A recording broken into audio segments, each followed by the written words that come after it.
before medicines. So we've come a long way, but I just wanted to say that I think you all know Lita had a big heart, and she helped a lot of people. I know she brought a lot of people to church here, and my wife was an organist for a number of years, and she had quite a following, and I'm sure it will be remembered well by many, many people.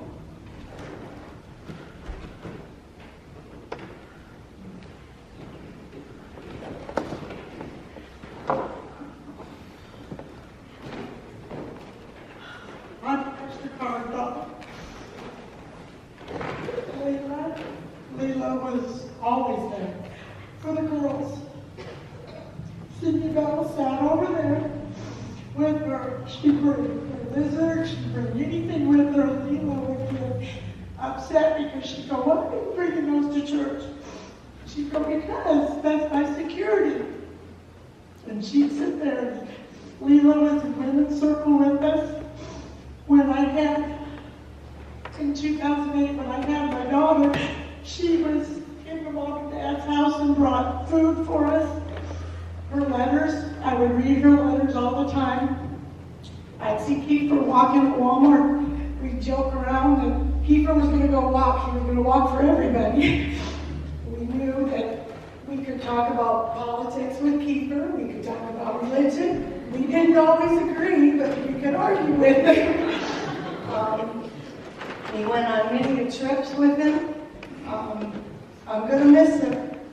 I'm going to miss her. I'm going to see her soon because we've got some family members up there. I got grandmas up there that are dancing with her, and we're going to miss her.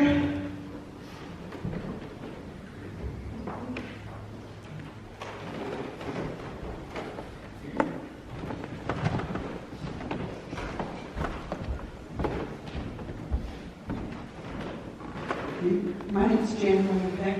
I grew up next door at the gardens, all the kids. I used to babysit for the kids, and I know as much as she did my dishes, I didn't either, but usually I have to wash the bottles when I went over there to babysit, and that was okay. That was part of my job then. I always missed out on my visits with Leila. If my mom was not in her house, she was over at Leila's, and I'd go over there and sit and visit with her all the time, keep her, and I always have a good time talking about everything, and she was always there for me with my kids and my son next door was there. Almost.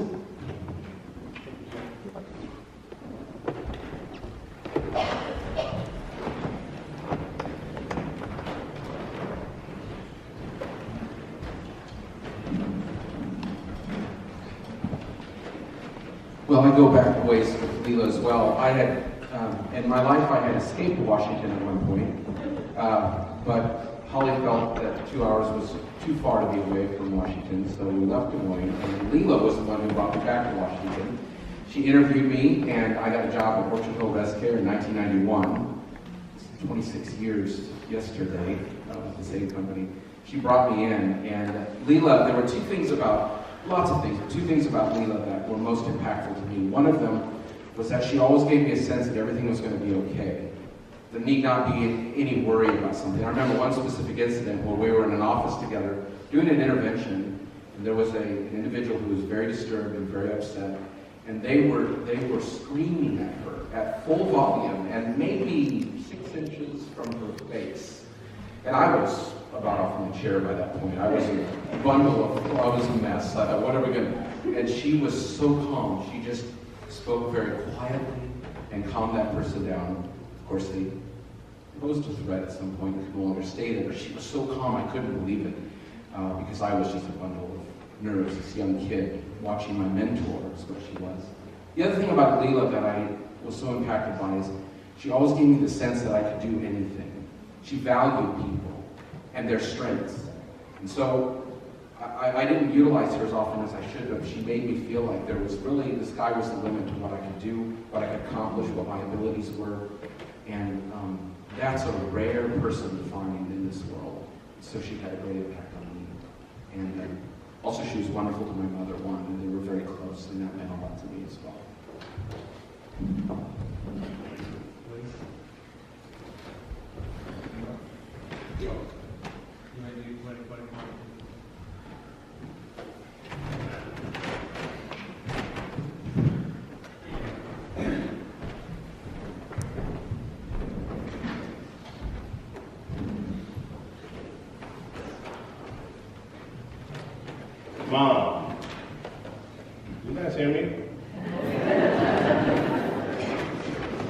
I'm reading this today on behalf of my wife, Mary. I'm William Johnson from New Orleans. How y'all doing? Yeah. That's little George. Stand up, George. George Garton. And that's George Garton Johnson, and that's William Kiefer Johnson. How are y'all doing?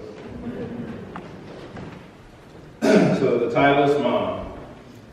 My mom, these are Mary's words. My mom was always a big thinker and a big learner.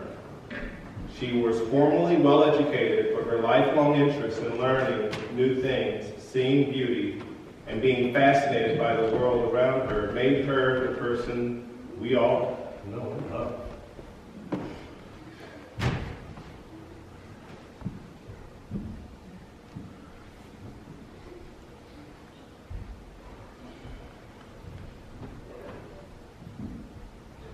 Mom was so creative, and she valued personal expression. Her letters have been an anchor for our family and for so many others, as they've been mentioned many times today. Many of you in this room, I assume.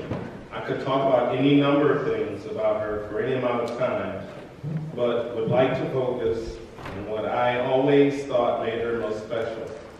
And that is Mom's ability to see everyone in a room, to see value in every person, and to believe with her whole heart that every person had the same rights, deserved the same joy, and was a gift from God. We used to joke that Mom liked everyone. She recently talked about how much she liked her oncologist. And Dad asked her if there had been anyone in her life who she didn't think was just wonderful. And none of us, including Mom, could come up with a single example. Mom's commitment to all God's children, including those our society doesn't always hold in the highest esteem, was one of her greatest gifts to all of us. Mom's work at the Washington County Care Facility was so important to her. She loved the residents there and did everything she could to build rich lives for all of them. Above all, she wanted their experiences to be like everyone else's experiences. Mom brought the residents to this church for years.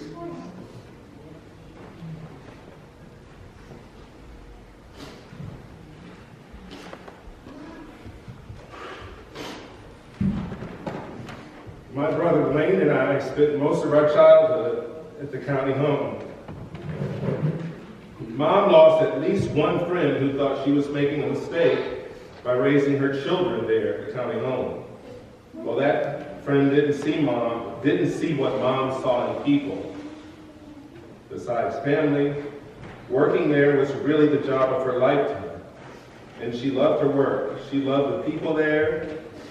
And so many people, including my brothers and me, had better lives because of the choices she made. Mom raised 4 very different children. Mom and Dad have always seen the beauty in each of us. Ray, Bill, Wayne, and Mary and I are so different. Our parents never saw logic in treating us the same because we were 4 different people with 4 life paths to take. Just as in her work, Mom always looked at each of us without judgment. It is just as difficult to think of a time she expressed even the slight appointment in any of us as it is to think of someone she didn't think was great.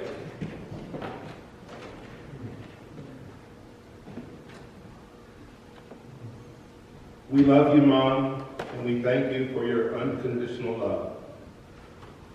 Mom's greatest love, however, wasn't her work or her many wonderful friends, and it wasn't her kids. Her greatest love has always been Dad. Mom and Dad were married for over 60 years. It's hard to know if their values were always so closely aligned to one another, or if they just grew that way over the years. But Mom and Dad looked at life in much the same way. They both believed that doing things was more important than having things. They spent all the money they could scrape together on vacations, weekend trips, and education. They approached life together with a passion for learning new things and a belief that every place and every person had something to offer. It was hard for our family to take long trips because my parents could never get very far in one day. There was always so much to see along the way. It took retirement for the two of them to make it all the way to California. All the way to California. Mom and Dad built a life together, demonstrating integrity, valuing family, prioritizing time, and experiences shared, and loving each other. We miss you, Mom, but we all feel lucky to have had you in our lives. You wrote today's program, and you specifically told us to wait a few weeks to have it so that it would be easier for all of us to find joy in the moment. I hope we all feel that today, and that even though we miss Mom, that we all leave here committed to seeing the beauty in a person where we might not have seen it before.